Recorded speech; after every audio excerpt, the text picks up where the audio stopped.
एक प्रभुदत्त ब्रह्मचारी जी की वाणी में पढ़ा था। एक महात्मा जी भ्रमण करते थे तो उस समय असरफियां चलती थी, मोहरे असरफियां, तो उनको भेंट में देते लोग। तो या तो ठाकुर सेवा में लगे तत्काल या संत सेवा में तत्काल लगे, उसका संग्रह करके डोलना ये ठीक नहीं है। बैरागी के लिए सिद्धांत में ये ठीक नहीं है। तो जब 2, 4, 6, 8 ऐसे मोहरे हुई तो उन्होंने विचार किया कि और भ्रमण करके जब काफी मोहरे हो जाएंगी तो प्रयागराज में जब कुंभ पड़ता है, एक बार पूरे सब अखाड़े के संतों को, अलग अलग संप्रदाय सब संतों को बुलाएंगे और सबको पुआएंगे। अब साधु है तो यही विचार करेगा, और क्या विचार करेगा। डंडा बनवाया बेंत, जो ऊपर से चूड़ीदार और भीतर पोला, और मोहरे उसमें डालते गए। और भ्रमण, जहां जहां श्रद्धालु भगत सबके यहां जाना और इच्छा रखना कि एक मोहर तो दे ही दे दक्षिणा में। कामना कोई भी हो वो बांधती ही है, ध्यान रखना। इसीलिए प्रभु जो चाहे वो करे, अपनी चाह नहीं रखनी चाहिए, अपनी चाह प्रभु की चाह में मिला देनी चाहिए। धीरे धीरे वो छड़ी भर गई। भ्रमण करने वाले महात्मा चूड़ी लगाई, इंतजार करते रहे। जब प्रयाग का कुंभ पड़ा तो चले। तो रास्ते में एक गांव में पूछा जाता है, जैसे कहीं रुको कि कोई श्रद्धालु ऐसा है जो संत सेवी है। तो कुछ लोगों ने बताया, हाँ एक परिवार है बहुत संत सेवी है और आपको मिलाते हैं। महाराज घर में रुका, खूब अच्छा हलवा पूड़ी पवाया, और जो घर के मालिक थे चरण दबाए। चरण दबाते दबाते उनकी दृष्टि पड़ी उस डंडे पे। इतना मोटा और ऊपर से कुछ चूड़ी सी भी नजर आ रही, इस डंडे में तो कोई रहस्य है ही है। अब महात्मा जी को खवा पिला के सुला दिया। महात्मा जी जब सो गए तो पत्नी से धीरे से कहा, वो डंडा लाओ बाबा जी का। डंडा, वो चूड़ीदार जो ही खोला पलटाया तो सैकड़ों मोहरे। ऐसे संत रोज पधारे भगवान, तुम आनंद हो जाए फिर क्या।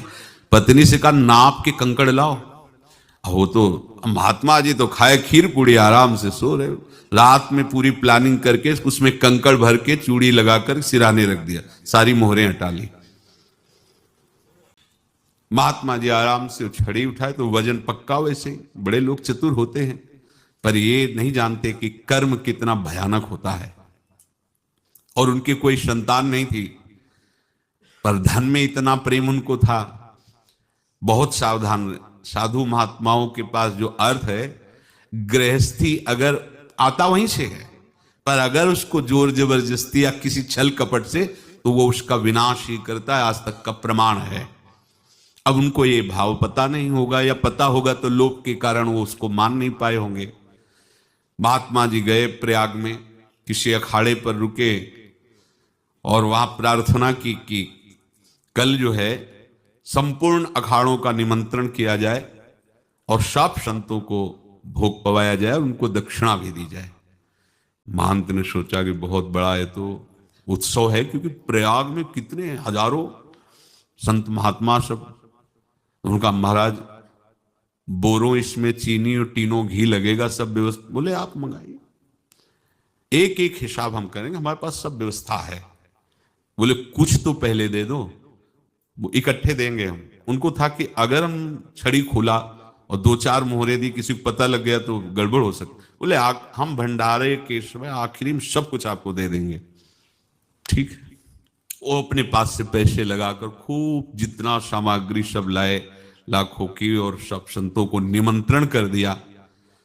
संत जन निमंत्रित हो गए, भंडारा बन रहा है। तब वहां के महंत है, उनका देखो भंडारा भी बन रहा है, संतों को निमंत्रण। अब आप अर्थ की व्यवस्था, इतनी बड़ी हमारी सामर्थ्य नहीं थी जितना हमने किसी तरह हमने व्यवस्था की। अब मुझे अर्थ चाहिए, तभी आगे की व्यवस्था बढ़ेगी। संतों को दक्षिणा देंगे और जिनसे अर्थ लिया उनको दे। देखो रसोई बन गई सब। उनका छत में विश्वास नहीं तो ये अभी चूड़ी खोली। उनको तो था ना कि मोहरे हैं, कंकड़। तो जैसे कितना उनको सदमा लगा होगा, हजारों संतों का निमंत्रण, रसोई बन, मतलब संत हो के छल कपट। तो उनका महाराज आपने तो हमारा नाश कर दिया, जो महंत थे। अब बताओ रसोई बन गई, संत निमंत्रित हो गए और आप ये कंकड़ दिखा रहे हैं हमको। आपने तो हमें बर्बाद कर दिया, हमारी इतनी सामर्थ्य नहीं थी, आप पहले बता देते। संत होकर ऐसा छल कपट। अब वो बोले तो क्या बोले, क्योंकि उनको पता था कि मोहरे हैं इसमें। अंदर से उनका चिंतन गया उसी सेठ के पास, अच्छा ऐसा धोखा हमारे साथ किया, भोगोगे तुम। ये जो निकलता है ना भोगोगे, ये अकाट्य होता है। क्योंकि किसी का भी हृदय, मान लो किसी भी जीव जंतु को आप कष्ट दें और उसका हृदय आह भर जाए, तो वो आह वज्र की लेख है, तुम्हें भोगना पड़ेगा। वो देखो भीष्म जी को भोगना पड़ रहा है ना, सांप को ऐसे धनुष की नोक से उठाया और बंबूल के कांटों के ऊपर फेंक दिया, कई दिन तक शेदा हुआ, वो आह भर करके मरा। तो आपको 6 महीने बाणों की सैया पर आह किसी की ना लेना जिंदगी में। कोई ऐसा कोई आह भर करके कह दिया तुम समर्थ हो, हम तो कुछ कर नहीं सकते, और अंदर से दुखी, फिर तुम्हारी सामर्थ्य काम नहीं करेगी, मिट्टी में मिला देगी। फिर ये तो संत थे और भगवत आराधना के लिए, संत आराधना के लिए ही ऐसा किए हुए थे। अब इनका कैसे मुंह दिखाएं? संत जन आएंगे सबके बीच में हमारी, कि देखो इन्होंने, अब क्या करें? गए और संगम में जाके छलांग लगाई, अपने प्राण त्याग दिए। अब उनके तो पास मोहरे थी और व्यापार बढ़ा, और 9-10 महीने बाद ही लड़का हुआ। अब तो उनको कि संत फलीभूत हो गया, देखो व्यापार चल रहा, लड़का नहीं होता था, लड़का भी हो गया, बड़ा आनंद छा रहा है। जब से वो प्रकट हुए और धन की वृद्धि शुरू हो गई, पढ़ाई लिखाई में उनके खर्चा हुआ सब, बस बीमारी शुरू हो गई उनके शरीर में, अब उसमें पैसा जाना शुरू हुआ। इतने आसक्त वो दोनों हो गए कि कुछ भी हो, व्यापार ठप, संपत्ति बेचना। तो उन्होंने कहा कि बेटा मैं क्या कर सकता हूं तुम्हारे लिए? बोले हमारी अंतिम इच्छा है, प्रयाग चलो, और जितने प्रयाग में संत महात्मा सबको एक बार भंडारा करवाओ, हमारी इच्छा अंतिम है। क्योंकि अंतिम यही इच्छा थी। तो बोले अब ज्यादा संपत्ति तो नहीं रह गई, तो बोले घर बेच दो, मेरे लिए ही तो है, बेच दो। मुझे लगता मैं बचूंगा नहीं, पर मेरी अंतिम इच्छा पूर्ण कर दो। घर बेच दिया, जेवर बेच दी। वहां गए, जब संत सेवा की तो बोले मुझे संगम तक ले चलो। संगम तक ले गए और बोले समझे तुम चुराए थे और हमने उसको छीना है, कुछ नहीं रह गया तेरे पास कुछ, अब केवल ममता और आसक्ति में जलकर मर और नरक प्राप्त कर। मैं वही महात्मा हूं जिसकी तूने मोहरे ली थी, शरीर छोड़ दी।